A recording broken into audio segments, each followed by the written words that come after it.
ব্যক্তিগত বিষয়ে অন্যের হস্তক্ষেপ কিভাবে সামলাবেন? নিজের ব্যক্তিগত বিষয়ে সূক্ষ্ম সীমারেখা টেনে নিন। ব্যক্তিগত সবকিছু কিংবা জীবনে ঘটে যাওয়া ঘটনা উজাড় করে সবাইকে বলবেন না। এতে আপনার ব্যক্তিগত বিষয়গুলো আর ব্যক্তিগত থাকবে না।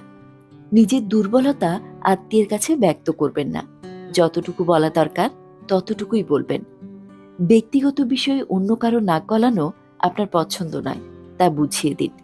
পরিস্থিতি বিগড়ে গেলে আত্মীয় কিংবা পরিচিতদের সঙ্গে তর্কে না জড়ানোই ভালো। নিজের রাগকে সংযত করুন।